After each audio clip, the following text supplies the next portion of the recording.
This is आदर्स। सो आज का हमारा टॉपिक नेमी रिएक्शन है। ठीक है, इसमें हम लोग क्या करेंगे कि सारा नेमी रिएक्शन जो एनसीईआरटी के 12th केमिस्ट्री में दिया हुआ है ऑर्गेनिक के बुक में उसको कवर करेंगे। और इसके बाद जो अगला लेक्चर होगा उसमें जो भी 11th या 12th के ऑर्गेनिक में रिएक्शंस दिए गए हैं उसे हम लोग कवर अप कर देंगे। ठीक है, बस एक वीडियो में सारा का सारा रिएक्शन मैं ले आऊँगा। सबसे रिक्वेस्ट है कि प्लीज़ जिन्होंने सब्सक्राइब नहीं किया सब्सक्राइब कर देना और शेयर जरूर करना। ठीक है, सो स्टार्ट करते हैं हम लोग। देखो, वुड्स फिटिंग रिएक्शन, इसमें क्या होता है कि एल्काइल हेलाइड को जब एराइल हेलाइड से रिएक्ट करते हो इन सोडियम ड्राईथर तो तुम्हारा एल्काइल एरिन बनता है प्रोडक्ट। ठीक है, साथ में साथ तुमको सोडियम हेलाइड भी बनता है जिसका प्रेसिपिटेट बनाते हैं हम लोग by using dry ether. Dry ether का यूज इसलिए करते हैं ताकि हम लोग सोडियम हेलाइड को प्रेसिपिटेट कर पाएँ।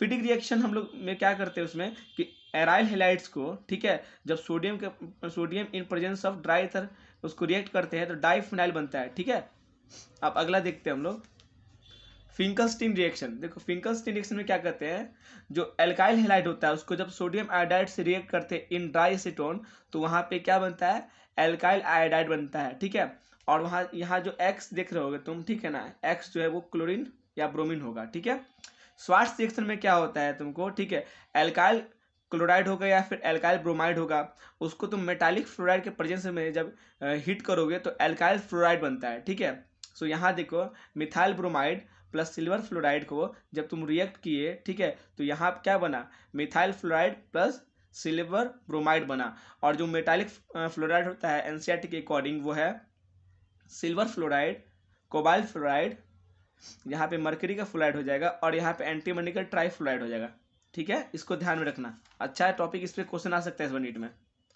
यहाँ देखो, फ्रीडल क्राफ्ट रिएक्शन, ठीक है, बेसिकली ये एल्काइलेशन रिएक्शन है और यहाँ पे एसाइलेशन रिएक्शन है। तो सो इसमें होता है क्या है, एन आइसोल को जब तुम मिथाइल क्लोराइड के साथ रिएक्ट करते हो in presence of anhydrous AlCl3 और कार्बन डाइसल्फाइड के प्रेजेंस में, ठीक है, सो तुम्हारा जो प्रोडक्ट बनता है वो 2-मिथॉक्सीटोल्यून बनता है और एक बनता है 4-मिथॉक्सीटोल्यून। ठीक है, ये जो प्रोडक्ट होगा 2-मिथॉक्सीटोल्यून ये तुमको माइनर बनता है और ये जो होता है 4-मिथॉक्सीटोल्यून ये तुम्हारा होता है मेजर। ठीक है, अब बात करते हैं, यहाँ देखो, यहाँ भी एन आइसोल को यहाँ पे जब रिएक्ट किया तो CH3COCl के प्रेजेंस में, ठीक है, तो यहाँ पे एनहाइड्रस AlCl3 यहाँ भी है, कार्बन डाइसल्फाइड यहाँ भी है, सेम है। ठीक है, दोनों एसाइलेशन एल्काइलेशन में रिएजेंट भी सेम है।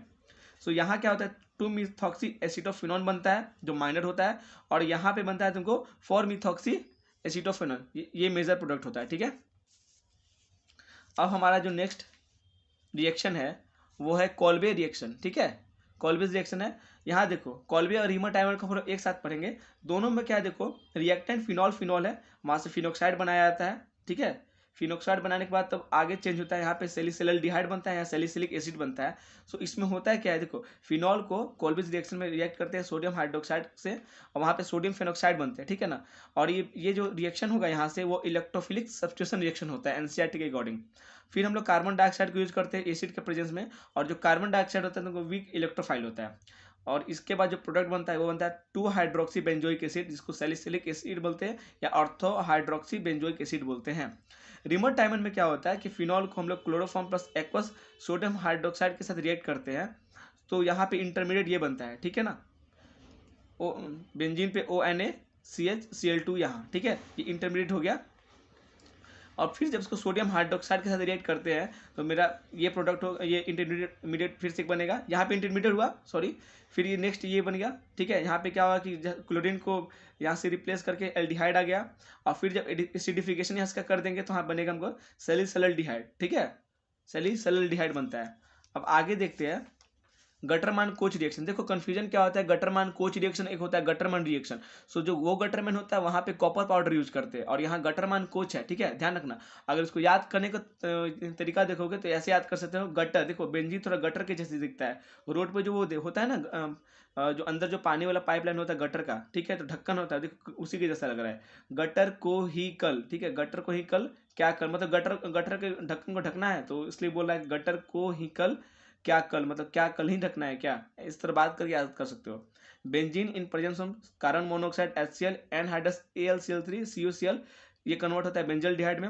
फ्रीडल क्राफ्ट एसाइलेशन रिएक्शन देखो इसमें, ठीक है ना, इसमें क्या होता है कि बेंजीन प्लस एराइल होगा या फिर एल्काइल, इस एराइल को ऐड कर दो ठीक है, एसाइल क्लोराइड कर दो in presence of anhydrous AlCl3, ठीक है। सो यहाँ पे ये प्रोडक्ट तुमको बनेगा, ठीक है। बेंजीन पे CO AR बन जाएगा या बेंजीन पे CO R बन जाएगा, ठीक है। R जो होगा तुमको मिथाइल इथाइल जो भी हो जाएगा, और R होगा तुमको AR से कोई एल्काइल प्रोडक्ट बन जाएगा तुमको एरोमेटिक वाला, जैसे फिनाइल विनाइल जो जोड़ सकते हो, ठीक है। रोजरमैन रिडक्शन में देखो क्या होगा कि यहाँ पे एसिड क्लोराइड जो है, ठीक है, उसको जब पेलेडाइज्ड BSA4 in presence of hydrogen तुम रिएक्ट करते हो तो एल्डिहाइड प्लस HCl निकलता है, ठीक है।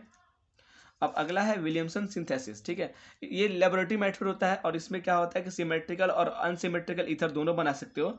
इसमें बेसिकली होता है क्या कि जो एल्काइल हैलाइड होता है, ठीक है, इसको जब तुम RONA के साथ रिएक्ट करोगे, ठीक है, सोडियम एल्कोक्साइड के साथ जब रिएक्ट करोगे, ठीक है, सो प्रेजेंस इसके प्रेजेंस में ये बनेगा प्रोडक्ट, ठीक है। ईथर का फॉर्मेशन होता है और सोडियम हैलाइड बनता है। बेसिकली ये सब SN2 रिएक्शन होता है।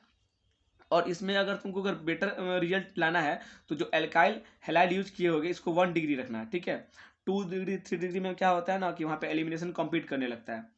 और एल्कोक्साइड जो ये होता है RONA, ठीक है, यहाँ पे सोडियम एल्कोक्साइड है ना, तो ये एल्कोक्साइड तुमको इसका डुअल फंक्शन होता है, न्यूक्लियोफाइल के होने के साथ साथ ये स्ट्रॉन्ग बेस भी होता है, ठीक है। अब अगला रिएक्शन है स्टीफन रिडक्शन, ठीक है। सो देखो स्टीफन रिएक्शन में क्या होता है, नाइट्राइल SnCl2 HCl के प्रेजेंस में इमाइंस में कन्वर्ट होता है पहले, फिर हाइड्रोलाइसिस होता है और एल्डिहाइड में कन्वर्ट होता है, ठीक है। सो इसको याद करने का ट्रिक मैं बता देता हूँ, सुन लो, ठीक है। देखो स्टीफन से मैं बात कर रहा हूँ, तो स्टीफन से बात करते करते मैं क्या बोल रहा हूँ, स्टीफन, ठीक है। कैसा होता है, स्टीफन सुन कल तू SnCl2 सुन कल तू HCl ले इयो, स्टीफन सुन कल तू HCl ले इयो, पानी भी भरकर ले आइयो, नाइट्राइल को कन्वर्ट कर देगा, क्या मिलेगा, एल्डिहाइड, क्या मिलेगा, एल्डिहाइड, ठीक है। स्टीफन सुन कल तू HCl ले आइयो, पानी भी भर कर ले आइयो, नाइट्राइल को कन्वर्ट कर देगा, क्या मिलेगा, एल्डिहाइड। तो ऐसे याद कर सकते हो। इटार्ड रिएक्शन में क्या होता है कि टोल्यून को जब क्रोमाइल क्लोराइड साथ रिएक्ट करते हो CrO2Cl2 in presence of carbon disulphide, ये क्वेश्चन नीट में आ चुका है, ठीक है। तो पहले क्रोमियम कॉम्प्लेक्स बनता है CHO HCl2 का होल ट्वाइस बनता है, ठीक है। इसको हम लोग बेंजाइलिडीन डाइएसिटेट बोलते हैं।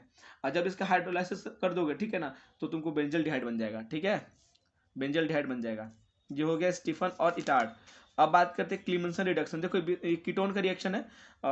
इसमें क्या होता है कि जब zinc amalgam in presence of conc acid से रिएक्ट करते हो तो क्या होगा, नॉर्मल एल्केन में कन्वर्ट हो जाता है, ठीक है।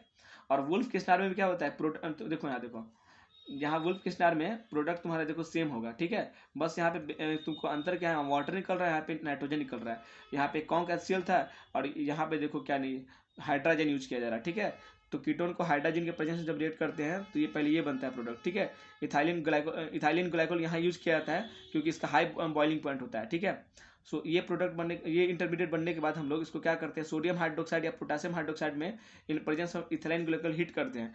इथाइलिन ग्लाइकोल का बॉइलिंग पॉइंट हाई होता है, डेट्स वाई हम उसको यूज करते हैं। और उसके बाद क्या नॉर्मल एल्केन बनता है, प्लस तुमको नाइट्रोजन गैस का लिबरेशन हो जाता है, ठीक है।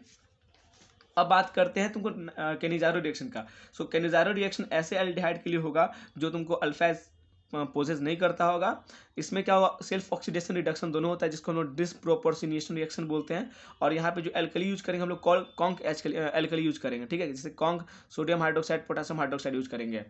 देखो यहाँ पे क्या किया, एल्डिहाइड है दोनों, कॉन्क तुमको पोटेशियम हाइड्रोक्साइड है। अब इसमें क्या बनेगा कि एक मिथेनॉल का, एक अल्कोहल का प्रोडक्ट बनेगा और दूसरा जो बनेगा वो तुमको सॉल्ट बनेगा एसिड का। तो यहाँ पे मिथेनॉल बना और पोटेशियम का फॉर्मेट बना, ठीक है। यहाँ सॉल्ट बना, पोटेशियम फॉर्मेट, ठीक है। और यहाँ देखो सेम वही रिएक्शन है, केनिजारो रिएक्शन ही है, ठीक है। यहाँ पे बेंजल डिहाइड ले लिया, कॉन्क सोडियम हाइड्रोक्साइड ले लिया, यहाँ पे अल्फाइज नहीं है, ठीक है ना, अल्फाइज यहाँ पे नहीं प्रेजेंस है, ठीक है। काउंट कर लो, देखो 1 2 3 4, चारों का चारों बॉन्ड यहाँ कंप्लीट है, यहाँ पे कोई भी हाइड्रोजन फ्री नहीं है, ठीक है ना, यहाँ इनके अल्फाइज यहाँ नहीं है। जब कॉन्क सोडियम हाइड्रोक्साइड का हीट करोगे तो यहाँ बनेगा तुमको बेंजाइल अल्कोहल बनेगा और प्लस सोडियम बेंजोइड बनेगा, ठीक है। अब आगे चलते हैं, HPZ रिएक्शन, ठीक है, हेल वोल्हार्ट जेलेंस्की रिएक्शन। इसमें क्या करते हैं, कार्बोक्सिलिक एसिड जो होता है, ठीक है ना, हैविंग अल्फाइज, उस पर क्या होता है कि सब्स्टिट्यूशन होगा तुम्हारा, अल्फाइज पे तुमको कोई भी हेलोजन आके अटैच होगा और जो हेलोजन होगा वो तुमको क्लोरीन होगा या ब्रोमीन होगा, ठीक है। देखो RCH2COOH क्लोरीन ब्रोमीन हो in presence of red phosphorus और वाटर, यहाँ पे क्या होगा, देखो अल्फा पोजीशन पे यहाँ पे आकर X को जुड़ जाएगा और जो X होगा तुमको क्लोरीन या होगा या ब्रोमीन होगा, ठीक है। अब देखो बात करते हैं तुमको सेंडमेयर रिएक्शन और गटरमैन रिएक्शन की। तो देखो दोनों में क्या होता है कि तुम्हारा जो प्रोडक्ट बनेगा सेम बनता है, प्रोडक्ट देखो सेम बन रहा है, ठीक है, प्रोडक्ट सेम बन रहा है। और यहाँ पे जो हम लोग रिएक्टेंट ले रहे हैं वो भी सेम ले रहे हैं, रिएक्टेंट सेम ले रहे हैं, ठीक है ना। बेंजीन डाइजोनियम हैलाइड लेते हैं, हैलाइड में तुमको Cl आ सकता है, Br आ सकता है, जो तुम चाहो ले सकते हो, ठीक है। अब इसको देखो कैसे याद करना है, देखो इसमें तुमको C2Cl2 है, C2Br2 है, CuCN है। तो तुम इसको ऐसे भी याद कर सकते हो, CuCl नॉर्मल 2/2 कट जाएगा, CuCl CuBr ऐसे। और यहाँ देखो कॉपर पाउडर अलग है, HCl HBr है, ठीक है, जो प्रोडक्ट बनाना है। तो याद करना, यहाँ पे गटर है ना, तो गटर में गटर से कॉपर को ढूंढा गया, गटर से कॉपर को ढूंढा गया, ऐसे याद कर लेना, ठीक है। सो यहाँ देखो डाइजोनियम हैलाइड है, उसमें Cu2Cl2 HCl डाल दो, Cu2Br2 बाई HBr डाल दो, CuCN बाई KCN डाल दो। सो यहाँ पे बन रहा है क्या, ArCl बन गया, ArBr आ गया, ठीक है, या फिर ArCN हो गया, ठीक है। क्लोरोबेंजीन, क्लोरोब्रोमीन या साइनोबेंजीन बन गया, ठीक है। और नाइट्रोजन गैस का लिबरेशन हो गया, ये सेंडमेयर रिएक्शन है। और क्लोरीन ब्रोमीन और जो साइनाइड होता है यहाँ पे यूज होता है, वो न्यूक्लियोफाइल होता है तुम्हारा एनसीईआरटी के अकॉर्डिंग। अब देखो यहाँ पे बेंजीन डाइजोनियम हैलाइड में जब तुम कॉपर HCl यूज करोगे तो यहाँ बनेगा तुम chlorobenzene, nitrogen plus copper halide निकलेगा। बेंजीन डाइजोनियम हैलाइड में जब तुम कॉपर और HBr यूज करोगे तो ब्रोमो बेंजीन बनेगा, नाइट्रोजन और कॉपर हैलाइड रिलीज होगा, ठीक है। कॉपर पाउडर यूज करेंगे, ये गटरमैन रिएक्शन, ये सेंडमेयर रिएक्शन, ठीक है। अब आगे देखते हैं, ये है कपलिंग रिएक्शन। कपलिंग रिएक्शन में देखो होता क्या है कि जो डाइजोनियम क्लोराइड होता है, ठीक है ना, उसको जब फिनॉल के साथ रिएक्ट करते हैं तो एक एक तुम्हारा प्रोडक्ट बनता है जिसको बोलते हैं पारा हाइड्रोक्सी एजोबेंजीन, जो ऑरेंज कलर का होता है। देखो पारा हाइड्रोक्सी एजोबेंजीन ऑरेंज कलर का होता है, ठीक है। ये रिएक्शन उसका है, बेंजीन डाइजोनियम क्लोराइड फिनॉल, ठीक है, OH माइनस है बेस है, और यहाँ प्रोडक्ट तुम्हारा बना है पारा हाइड्रोक्सी एजोबेंजीन, जो ऑरेंज कलर का डाई है। वही सेकेंड रिएक्शन में क्या करते हैं कि बेंजीन डाइजोनियम क्लोराइड को, ठीक है ना, एनिलीन के साथ जब रिएक्ट करेंगे तो वहाँ पे पारा अमीनो बेंजीन बनेगा जिसका कलर होता है येलो, ठीक है। सो ये तुम्हारा पूरा का पूरा ऑर्गेनिक का नेम रिएक्शन कंप्लीट कर दिया। जो 1-2 रहा है वो नाम कंप्लीटली मेंशन नहीं है एनसीईआरटी में, उसको मैंने इसमें इंक्लूड नहीं किया है।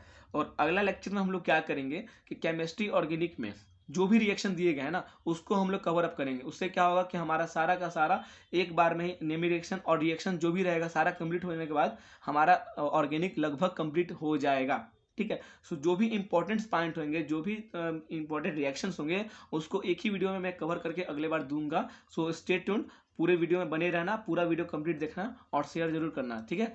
थैंक यू सो मच जुड़े रहने के लिए मेरे साथ।